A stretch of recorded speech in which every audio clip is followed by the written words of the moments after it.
Hello guys, good evening to all of you. Once again, welcome back on my YouTube channel Learn with Concept by Archana Vishkarma. Now it's me signing in.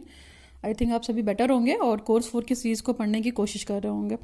जो हमारा course 4 है language across the curriculum, भाषा में पाठ्यक्रम में भाषा की importance क्या है। तो ये जो पूरा कोर्स 4 है वो रिलेटेड टू द लैंग्वेज है ना। लैंग्वेज में ही सारी चीजें आपको क्या एक तरीके से आप लैंग्वेज पेडागोजी बोल सकते हैं। इस तरीके से अगर ये कोर्स 4 की बात की जाए, केवल बीएड के पर्पज से ही नहीं, कोर्स 4 जो है हमारा भाषा से रिलेटेड है, जितनी भी लैंग्वेज से रिलेटेड हमारी स्किल्स हैं उनके डेवलपमेंट की बात करता है। फिर टीचर के लिए कितनी इंपॉर्टेंस है वो लैंग्वेज स्किल, ठीक ना। बच्चे के लिए कितनी इंपॉर्टेंट है वो सारी स्किल्स जो जिसके माध्यम से हम क्या करते हैं, अपनी पढ़ाई को कंटिन्यू करते हैं, फिर अपना एकेडमिक एक रिकॉर्ड बनाते हैं। तो ये सारी स्किल्स कितनी मैटर करती हैं आपकी इस कोर्स 4 में, आप इस चीज़ को अच्छे से जानते हैं।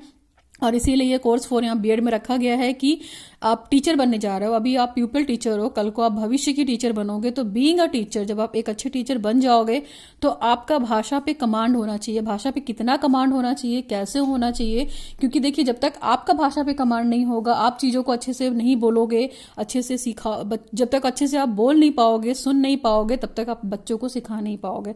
तो आपके अंदर जो स्किल्स डेवलपमेंट के लिए है, लैंग्वेज डेवलपमेंट के लिए, उसके बाद ओवरऑल पर्सनालिटी के लिए भी है। देखिए हमारी जब स्किल्स डेवलपमेंट हो जाएंगी, लैंग्वेज से रिलेटेड है, चाहे वो बोलने से रिलेटेड है, चाहे वो लिखने से या पढ़ने से, तो हमारा ओवरऑल क्या होगा, ओवरऑल जो पर्सनालिटी हमारी होगी वो ऑटोमेटिक एक्सप्लोर करेगी।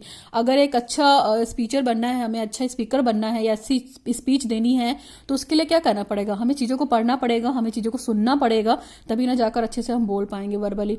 तो बीइंग अ टीचर क्या क्या चीज़ें होती हैं भाषा को डेवलपमेंट कराने के लिए, स्किल को डेवलपमेंट कराने के लिए, यहाँ पे हम वही बात करेंगे। जो हमारा प्रीवियस टॉपिक था वो लिसनिंग स्किल से रिलेटेड चल रहा था। तो लिसनिंग स्किल में हमने बहुत सारी चीज़ों को पढ़ लिया है। आज का जो टॉपिक है वो ऑटोमेटिक बहुत इंपॉर्टेंट टॉपिक है, role of teacher in developing listening skill, है ना। कि जो हमारा श्रवण कौशल है, जो हमारी लिसनिंग स्किल है, उसको डेवलपमेंट कराने में शिक्षक क्या क्या इंपॉर्टेंट रोल प्ले करता है, हम इसकी बात करते हैं। जैसे हमने लिसनिंग स्किल की इंपॉर्टेंस बताई इससे पहले वाले वीडियो में, तो वहां से भी बहुत सारे पॉइंट्स आपको मिल गए ना। अब तक तो आप समझ गए होंगे कि लिसनिंग स्किल होती क्या है ना, उसकी इंपॉर्टेंस क्या है और कितना जरूरी है आपके लिए। तो यहाँ पे रोल ऑफ टीचर पढ़ेंगे इन डेवलपिंग द लिसनिंग स्किल, यानी कि श्रवण कौशल को विकसित करने के लिए शिक्षक का मेन रोल क्या है। चलिए स्टार्ट करते हैं। देखिए वैसे तो टीचर हर तरह से क्या है, वाइटल रोल प्ले करता है आपकी लाइफ के लिए। टीचर ही वो गाइडर होता है, वो फैसिलिटेटर होता है। आज की डेट में अगर हम बात करते हैं, जो न्यू एजुकेशन पॉलिसी है 2020, वो सीधे टीचर को क्या करता है, टीचर को एज ए टीचर नहीं मान रहा है, मार्गदर्शक नहीं मान रहा, वो फैसिलिटेटर मान रहा है कि आप केवल बच्चे को फैसिलिटी दीजिए, बच्चा चीजों को कर जैसे मैंने आपको बताया जो न्यू एजुकेशन पॉलिसी है 2020, ठीक ना, उसमें इतनी ही सी बात की गई है कि टीचर को हम एज अ मार्गदर्शक नहीं बोलेंगे, टीचर को केवल हम एज अ लेक्चरर नहीं बोलेंगे, अध्यापक नहीं बोलेंगे, गुरु नहीं बोलेंगे, टीचर एज अ फैसिलिटेटर, है ना। फैसिलिटेटर मतलब बच्चे को आप फैसिलिटी दे दीजिए, बच्चा चीजों को करके खुद से सीखेगा। लर्निंग बाय डूइंग के कॉन्सेप्ट को फॉलो किया गया है। तो आप सोचिए कि टीचर की कितनी इंपॉर्टेंस है। तो टीचर जब तक चीजों को खुद से मेंटली प्रिपेयर नहीं होगा, चीजों को कर नहीं देखेगा, सुनेगा नहीं, जानेगा नहीं, तो बच्चे को नहीं दे पाएगा। तो टीचर एज अ फैसिलिटेटर है, ठीक ना। बच्चा अपने ज्ञान का निर्माण खुद से करता है, बस टीचर को क्या करना होता है, वो रास्ता दिखाना होता है, वो फैसिलिटी प्रोवाइड करनी होती है बीइंग अ टीचर। चलिए ये तो बहुत सारे नॉर्मल से रोल थे जो मैंने बताया। अब अपनी नोट्स पे आते हैं। देखिए पहला पॉइंट यहाँ पे दे रखा है, make children feel confident and don't expect too much, है ना, from them, give the children confident. देखिए आपको क्या करना है, आप ठीक है, आप बच्चों को आप बिल्कुल कॉन्फिडेंट फील कराइए कि हाँ, बच्चे को कॉन्फिडेंट फील कैसे करेगा बच्चा कॉन्फिडेंट, जब उसे पूरी तरीके से कंटेंट नॉलेज होगी। लेकिन बच्चों से आप उतना एक्सपेक्ट मत कीजिए कि बच्चा क्या करे, बहुत ज्यादा अपने आप को आत्मविश्वास, मतलब एक कॉन्फिडेंस ठीक होता है, कॉन्फिडेंट होना ठीक है, बट ओवर कॉन्फिडेंट इंसान को ले डूबता है। तो ठीक वही बात है कि आपको चीजों को बोलने के लिए कितना कॉन्फिडेंट है, तो आप बच्चों से सिर्फ उतना ही एक्सपेक्ट करिए। और आप ये बहुत फील मत करिए कि बच्चे को सब कुछ आता होगा, ठीक ना। हर चीज तो हमको भी नहीं आती है बीइंग अ टीचर, तो बच्चे से हम कैसे उम्मीद कर सकते हैं कि बच्चे को हर चीज आती होगी। जैसे कोई टॉपिक पढ़ा दिया हमने, कोई लेसन पढ़ा दिया, और हम ये उम्मीद कर रहे हैं कि बच्चा आज भी उस लेसन को लर्न करके रखा होगा या रिकॉल करके रखा होगा, तो ऐसा नहीं है। बच्चे की भी रिकॉलिंग पावर एक हद तक लिमिट रहती है, और चीज़ों को हम रिवाइज करते हैं तो ही रिकॉलिंग पावर हमारी स्ट्रांग होती है ना, तो ही मेमोरी स्ट्रांग होती है। अदरवाइज तो मेमोरी धीरे धीरे क्या होती है, वो शॉर्ट टर्म टाइम के हिसाब से चलती है। तो बच्चों को आप उतना ही कॉन्फिडेंट फील कराइए जितनी जरूरत है। बच्चों को ओवर कॉन्फिडेंस मत दीजिए अपने टॉपिक से रिलेटेड या चीज़ों से related. Next point, the teacher should not expect them to always understand every word and they should know everything. देखिए, आप बीइंग अ टीचर, आप हर वर्ड को समझाने के लिए वहां पे हैं क्लास में। आप टीचर, बच्चे ने अगर आपसे कुछ क्वेश्चन पुट अप किया है तो आपको समझाना ही समझाना है। हर चीज को आप क्लास में छोड़ के नहीं आ सकते हैं ना कि तुम करके ले आना, ये तुम्हारा HW है, ये आपका HW है, ऐसा नहीं करना है आपको। टीचर को हर शब्द समझने के लिए क्या उन्हें छोड़कर नहीं जाना चाहिए, बल्कि उन्हें सब कुछ पता होना चाहिए। एक तरीके से हम जब भी लेसन प्लान पढ़ाने जाते हैं या कोई भी टॉपिक पढ़ाने जाते हैं तो अपनी एक प्री प्रिपरेशन करके जाते हैं ना क्लास में, कि ऐसे ही घुस जाते हैं और पढ़ाना स्टार्ट कर देते हैं, ऐसा तो नहीं होता है।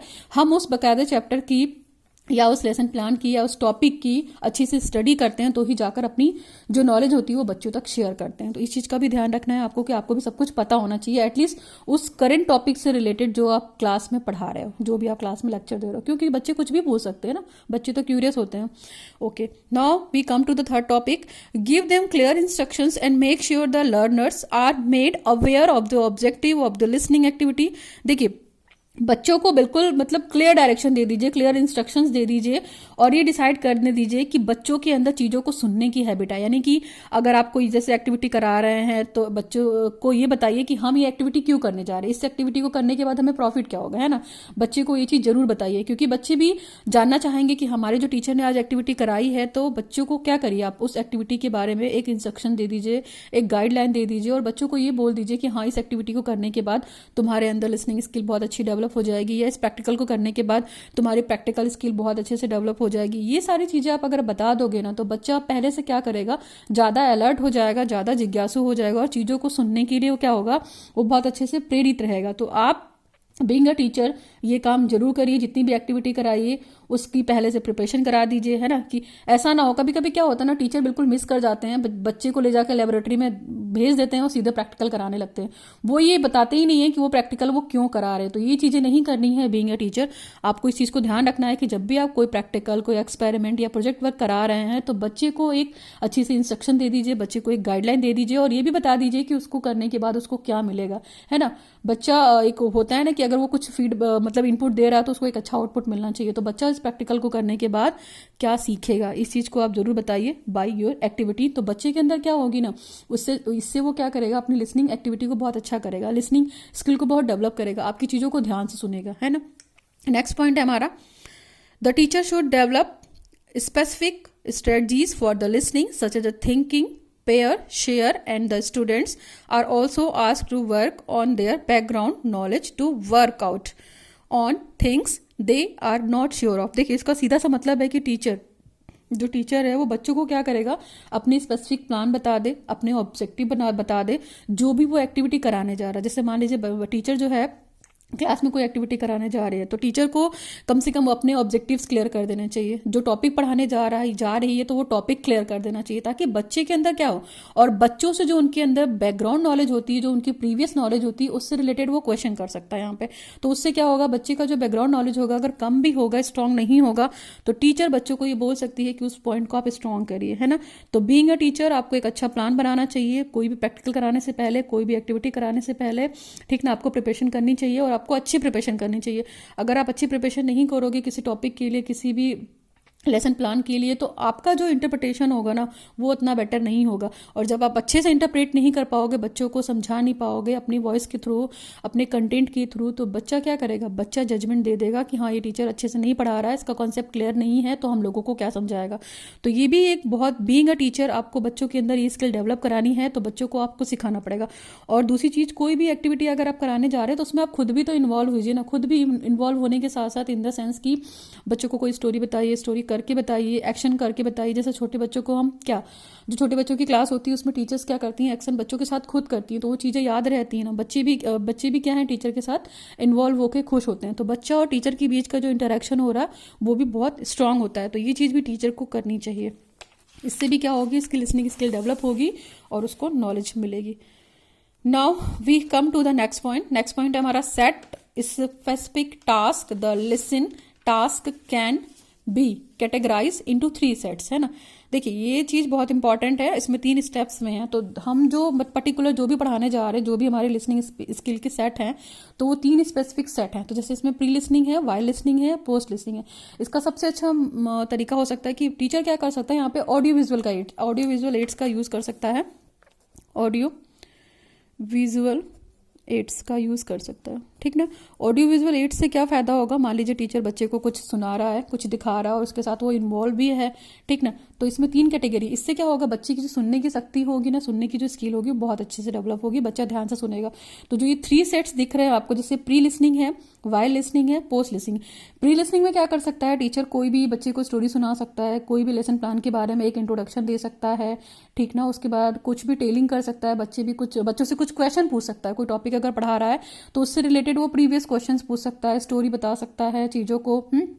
तो इससे क्या होगा, इससे बच्चे को अंदर जो सुनने की कैपेसिटी होगी, जो सुनने का स्किल होगा वो डेवलप होगा, बच्चों का इंटरेस्ट क्रिएट होगा। क्यों? क्योंकि वो आप उस टॉपिक को पढ़ाने से पहले क्या बच्चों को म्यूजिक सुना रही हैं, है ना, बच्चों को सॉन्ग सुना रही हैं, बच्चों को कोई स्टोरी बता रही हैं, उसी से रिलेटेड कोई आपने ड्रामा दिखा दिया है, कोई पिक्चर दिखा दिया है, तो बच्चों के अंदर क्या होगा, उससे उनकी जो इंटरेस्ट एरिया है वो क्रिएट होगा और चीज़ों को वो ध्यान से सुनेंगे, ठीक ना।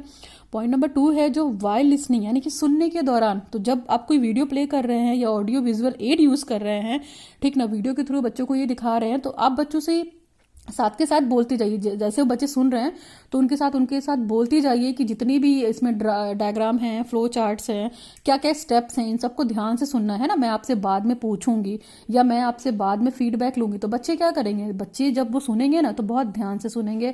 जैसे व्हाट वाले क्वेश्चन होते हैं, डब्ल्यू वाले जितने भी क्वेश्चन होते हैं, जैसे what, why, how, when, where, ये सारी चीज़ें बच्चों के अंदर क्यूरियस लाती हैं। तो जब आप पूछेंगे ना डब्ल्यू वाले जितने भी शब्द हैं, ये what, when, why, how, where, ये सारी चीज़ें, तो बच्चे क्या करेंगे, सुनेंगे भी प्रॉपर, सुनते हुए चीज़ों को। नेक्स्ट है हमारा पोस्ट लिसनिंग। तो पोस्ट लिसनिंग में क्या होता है कि जब हम चीज़ों को सुन लेते हैं, चीज़ों को समझ लेते हैं, उसके बाद कोई मान लीजिए हमने प्रोजेक्ट दिया है और प्रोजेक्ट देने के बाद हम बच्चों से ये जानना चाह रहे हैं कि उस प्रोजेक्ट में क्या क्या किया, तो वो बच्चे क्या करेंगे, वो वीडियो सुनने के बाद या वो ऑडियो विजुअल एड देखने के बाद वो अपना फीडबैक देंगे, है ना। फीडबैक में देंगे कि हमने ये चीज़ सुनी तो इस स्टेप में ये था, प्रॉब्लम था, इस स्टेप में ये था। तो ये टेक्निकल चीज़ें हैं, बच्चे क्या करेंगे, स्टेप बाय स्टेप को सीखेंगे। लेकिन उसके लिए वही वाला हाल है कि आपको एक एनवायरनमेंट देना पड़ेगा, बच्चे को एक सर्कुलर देना पड़ेगा, तभी वो बच्चा सुनने के लिए क्या होगा, प्रेरित होगा। और अगर वो वीडियो उस टॉपिक से रिलेटेड नहीं होगा, इररिलेवेंट होगा, जो आप पढ़ाने चाह रहे हैं, तो बच्चे उसको सुनने में इंटरेस्ट नहीं दिखाएंगे, ठीक ना। इस चीज़ को ध्यान रखिएगा। पोस्ट लिसनिंग में एक और अच्छा सा एग्जाम्पल है डिबेट। जब हम डिबेट कराते हैं तो उसके बाद उस डिबेट का फीडबैक लेते हैं ना, कि बच्चे ने इस जैसे फेवर में बोलना है या डिसफेवर में बोलना है, तो दोनों का अलग अलग फीडबैक लेते हैं। तो बच्चा फीडबैक तभी दे पाएगा जब उसने उस डिबेट को बहुत अच्छे से क्या किया होगा, सुना होगा। तो इसके लिए टीचर को बच्चे को हमेशा मोटिवेट करना है, ठीक है। तो ये 3 स्टेजेस क्लियर होती हैं आपकी, प्री, वाइल, पोस्ट। आप इसको अच्छा आराम से इलेबरेट कर सकते हैं, मैंने यहाँ पे बहुत सारा एक्सप्लेनेशन दे दिया है। And have the activities for the assist, और हर स्टेज के लिए बच्चे को एक्टिविटी कराइए आप, है ना, और उस एक्टिविटी में खुद इन्वॉल्व हुई है, ठीक, okay. Next point, listening should be based on the mostly on student teacher interaction and the mostly teacher talk especially for young learners। देखिए जो सुनने का कौशल है ना, वो ज़्यादातर अगर हम बात करते हैं टीचर्स हो गए या स्टूडेंट हो गए, उनके बीच में होना चाहिए, बेस होना चाहिए। और यहाँ पे भी ऑडियो विजुअल एड हो सकता है, जैसे आप कुछ पढ़ाना जा रहे हो तो उससे रिलेटेड बीच में, अपने क्लास के बीच में या अपने लेक्चर के बीच में बच्चों को कुछ म्यूजिक सुनवा दीजिए, बच्चों को कोई वीडियो सुनवा दीजिए जो मतलब थोड़ा मोटिवेशनल वीडियो हो, पढ़ने से रिलेटेड हो, एजुकेशनल वीडियो हो, इन चीज़ों का ध्यान देना चाहिए। तो इससे क्या होता है ना, जो यूथ जनरेशन है आपकी, उस वीडियो को सुनने में क्या करेगी, वो अपना माइंड यूज़ करेगी, अपना 100% अटेंडेंस देगी। तो ज़्यादातर तो टीचर होते हैं ना, टीचर कोशिश करते हैं कि जो हमारी यंग जनरेशन है उसको हम प्रॉपर क्या दें, अटेंशन दें, उसको प्रॉपर कंटेंट नॉलेज दें, प्रॉपर हम ऑडियो विजुअल एड यूज़ करके इन सब चीज़ों को क्या कर सकते हैं, हम इन्हेंस कर सकते हैं, इफेक्टिव कर सकते हैं, परफेक्ट बना सकते हैं, ठीक ना। तो स्टूडेंट और टीचर के बीच में इंटरेक्शन ये होना जरूरी है, बच्चों का इंटरेस्ट क्रिएट कराने के लिए टीचर ये काम कर सकता है, ठीक ना।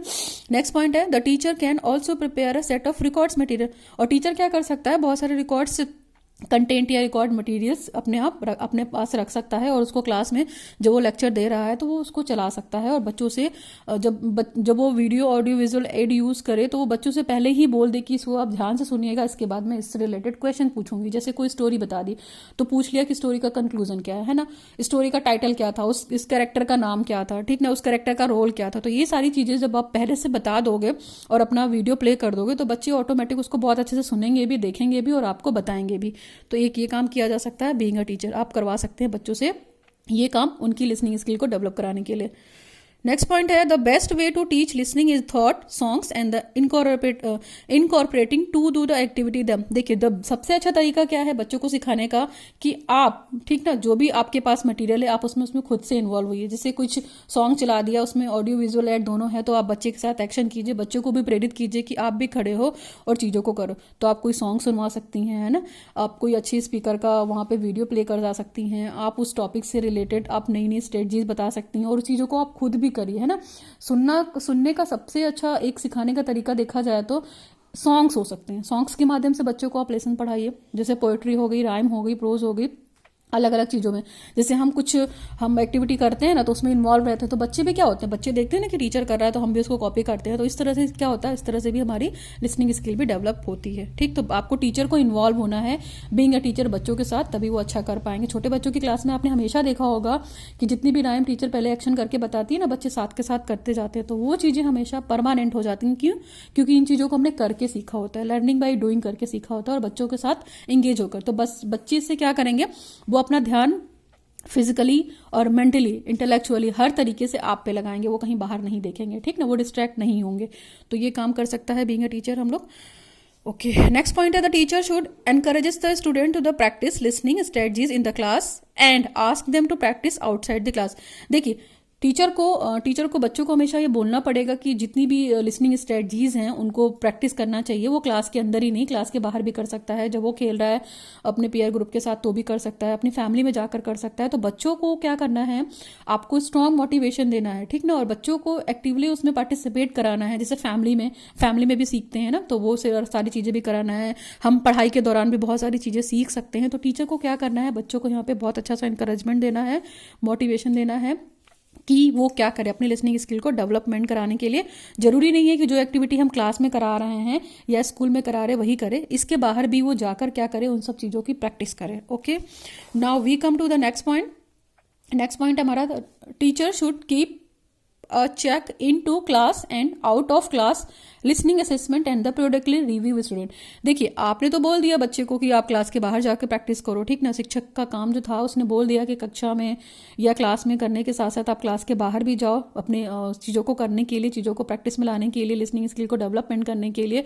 तो इससे रिलेटेड आप क्या कर सकते हैं, बच्चों को कुछ प्रैक्टिकल वर्क दे सकते हैं, प्रैक्टिस करने के लिए दे सकते हैं, बच्चों को कुछ प्रोजेक्ट दे सकते हैं, ठीक ना, और बच्चों के साथ कुछ एक्टिविटी करा सकते हैं। तो बच्चों को आप कुछ प्रोजेक्ट दे दीजिए, कोई एक्टिविटी दे दीजिए, कोई थीम दे दीजिए लिखने के लिए, इसके अलावा और कोई स्टोरी दे दीजिए पढ़ने के लिए, और आप ये बोल दीजिए कि आप वो स्टोरी देख लो, पढ़ोगे तो उसके बाद हम उसका फीडबैक लेंगे। तो आपको वो चीज़ें चेक करनी पड़ेगी, उसका असेसमेंट करना पड़ेगा। आप बच्चों को ये बोलेंगे कि हाँ हम कल ये चीज़ चेक करेंगे, तो बच्चे करके लाएंगे।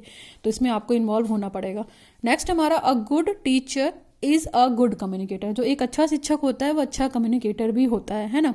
क्यों? क्योंकि टीचर का काम क्या है, टीचर को काम ये है कि बच्चों को जो वो पढ़ा रहा है तो वो खुद के बीच का इंटरेक्शन, यानी कि टीचर है स्टूडेंट बीच का जो इंटरेक्शन है, जो कम्युनिकेशन है, वो उसकी भाषा के माध्यम से ही दूर होता है। ठीक, नेक्स्ट हमारा है a good teacher needs to be not only a good writer और speaker but also a good listener. देखिए एक अच्छा शिक्षक जो होता है वो केवल एक राइटर नहीं होगा, केवल एक स्पीकर नहीं होगा, बल्कि वो अच्छा लिसनर भी होगा। ठीक ना, एक अच्छा टीचर अच्छा तभी होगा जब वो चीज़ों को सुनेगा, अच्छा बोलेगा, अच्छा लिखेगा, तभी वो आप तक कन्वे कर पाएगा। तो टीचर एक अच्छा लिसनर भी है और टीचर को एक अच्छा लिसनर होना पड़ेगा। ठीक ना, नेक्स्ट हमारा है a good teacher not only gives message but also receives message. जो एक अच्छा शिक्षक होता है वो केवल क्या करता है, आपको मैसेज नहीं देगा, आपको पढ़ाता नहीं रहेगा, वो अच्छी चीज़ों को बाहर से भी लेगा, है ना। हो सकता है उससे कुछ कोई बेटर टीचर हो या कोई उसका आइडियल टीचर हो जो मतलब मान लीजिए किसी गेस्ट के रूप में रहा हो, उसके लेक्चर को सुन रहा है, तो उससे वो कुछ मैसेज लेगी भी ना। ऐसा नहीं कि केवल आपको मैसेज देने का काम करती रहेगी। तो टीचर क्या करती है, जब पढ़ाती है चीज़ों को तो अपना इवैल्यूएशन भी क्लास के बाहर जाकर करती है कि मैंने टॉपिक पढ़ाया है। इसके बाद बच्चों से क्या टीचर अपना इवैल्यूएशन कैसे कर सकती है, एक टॉपिक पढ़ाने के बाद उसका एक फटाक सा टेस्ट ले सकती है। उस टेस्ट से जो फीडबैक उसको मिलेगा, यानी कि बच्चे किस हद तक वो क्वेश्चन पेपर सॉर्ट आउट कर पाए हैं उस टॉपिक को पढ़ाने के बाद, तो इससे टीचर को ये फीडबैक मिलेगा कि मुझ में क्या इंप्रूवमेंट करना है। तो टीचर भी क्या करती है, आपको पढ़ाती है, लर्निंग करती है, टीचिंग करती है, सब कुछ करती है और खुद का इवैल्यूएशन भी करती है और खुद का डेवलपमेंट भी करती है। तो ये चीज़ें भी हो सकती हैं अच्छे टीचर की निशानी। नेक्स्ट हमारा a teacher gives them clear instructions and the make sure the learners are made aware of the objective of the listening activity. देखिए टीचर क्या है, टीचर की अगर हम बात करते हैं तो वो जो इंस्ट्रक्शन दे रहा है बच्चों को, वो जो भी अपने मार्गदर्शन दे रहा है स्पेसिफिक तरीके से, वो पहले से डिसाइड करके आए, फिर एक्टिविटी किस पर्पज से करानी है वो चीज़ें बताए, है ना। और दूसरी चीज़, जो भी वो रिसीव कर रहा है मतलब एक्टिविटी के माध्यम से, एक्टिविटी करने के बाद उसकी स्पेसिफिक ऑब्जेक्टिव क्या है, उसके जनरल ऑब्जेक्टिव क्या है, फिर उसका कंटेंट क्या है, पढ़ाने के बाद तुमने क्या गेन किया, तुम्हारा लर्निंग आउटकम क्या है। तो इन सब चीज़ों के बारे में टीचर को बता देना चाहिए बच्चों को पहले से ही, ताकि जो बच्चा क्या है वो अपनी लिसनिंग एक्टिविटी को अच्छा बनाने के लिए उसमें इंगेज हो, पूरा 100% दे। तो इस चीज़ को भी आप ध्यान रख सकते हैं। और टीचर को हर चीज़ से अवेयर होना चाहिए कि कौन सी चीज़ नई आई है और उस चीज़ को हम सुनकर बच्चों को कन्वे करा सकें, ठीक ना। किसी भी एक टॉपिक को पढ़ाने के लिए उसको पहले से अपना प्लान प्रिपेयर करके जाना चाहिए। और बच्चों में अगर लिसनिंग स्किल एक टीचर को अच्छे से डेवलप करानी है तो बच्चों को क्या कराना है, बच्चों के साथ साथ उस एक्टिविटी में खुद से इंगेज होना, जितनी भी वो लिसनिंग एक्टिविटी करा रही है, ठीक ना। नेक्स्ट पॉइंट, ये थिंक पेयर और शेयर वाला पॉइंट है, मैं पहले से डिस्कस कर चुकी हूँ। उसमें वही वाली चीज़ें हैं कि चीज़ों टीचर क्या कर सकता है, बच्चों के लिए स्पेसिफिक तरीके का प्लान बना सकता है, ठीक ना। स्पेसिफिक तरीके का प्लान इन द सेंस की स्टोरी टेलिंग के माध्यम से पढ़ा सकता है वो, ठीक ना। कुछ वीडियो क्लिप दिखा सकता है, ऑडियो विजुअल एड्स इसका बहुत अच्छा एग्जाम्पल है। उसके थ्रू नॉलेज शेयर कर सकता है, बच्चों में ये स्किल डेवलप कर सकता है while taking the lectures inside the classroom, ठीक ना। तो वो जैसे मान लीजिए एक लेक्चर प्ले कर रहा है या जो भी वीडियो प्ले कर रहा है और बच्चों से पहले ही उसने उसको इंस्ट्रक्शन दे दी है, प्री लिसनिंग कर दी है, वाइल लिसनिंग कर दी है, पोस्ट लिसनिंग कर दी है, और बच्चे क्या करेंगे उस वीडियो को देने के बाद अपना एक जजमेंट देंगे। तो ये सारी चीज़ें श्योर ऑफ कर देनी चाहिए। इससे क्या होगा, बच्चे का जो बैकग्राउंड नॉलेज होगा ना वो भी बहुत स्ट्रांग हो जाएगा। और कभी भी आप एक नया टॉपिक स्टार्ट करने जा रहे हैं तो उस टॉपिक को स्टार्ट करने से पहले बच्चों से कुछ प्री क्वेश्चंस कर लीजिए उस टॉपिक से रिलेटेड। तो इससे बच्चों के अंदर क्यूरियस लेवल बहुत अच्छा हो जाएगा, बच्चे भी मोटिवेट होंगे चीज़ों को सुनने के लिए, है ना। डायरेक्टली जाके चैप्टर पढ़ा देना तो कभी कभी क्या होते हैं, जो एक्टिव लिसनर होते हैं, जो एक्टिव स्टूडेंट होते हैं, जो प्रॉपर सुनते हैं वही इंगेज रह पाते हैं। बाकी जो बच्चे होते हैं उनका फिजिकली तो वहाँ अपियर रहते हैं but they are not appear as a mentally. तो मेंटली अपियर होना जरूरी है बच्चों के लिए, फिजिकली होने के साथ साथ, तभी वो कुछ सीख पाएंगे, सुन पाएंगे, समझ पाएंगे। तो that is more all about the role of teacher in developing the listening skill. और मेरा एक रोल ऑफ टीचर पे एक और वीडियो पड़ा हुआ है कि बेसिकली टीचर का रोल क्या होता है बच्चे को शिक्षा देने में, तो आप वो देख सकते हैं कोर्स 2 की प्लेलिस्ट में, कंटेम्प्रेरी इंडियन एजुकेशन, ठीक ना, कोर्स 2 की प्लेलिस्ट है, ठीक। इसके अलावा role of teacher in developing skill में मेरे हिसाब से इट विल गो ओके, और इनफ है आपके लिए पॉइंट्स। मैंने यहाँ पे 15 पॉइंट डिस्कस किए हैं और आप इन 15 पॉइंट्स को एलेबोरेट भी कर दिया, एक्सप्लेन भी कर दिया, डिस्कस भी कर दिया है। इन केस कोई दिक्कत हो तो you can ask me in my comment section. Listening skill में बस करते हैं इतना हम, ठीक ना। और वीडियो थोड़ा भी बेटर लगा हो तो उसको लाइक कीजिए, लोगों तक शेयर कीजिए, कमेंट सेक्शन में कमेंट्स कीजिए, अपने डाउट्स पूछ सकते हैं आप। और नीडफुल रहा हो तो आप इसको चैनल को सब्सक्राइब कीजिए, ठीक है। आज की वीडियो में बस करते हैं। Thanks for watching the video. Now signing off, learn with concept bye Archana Vishwakarma.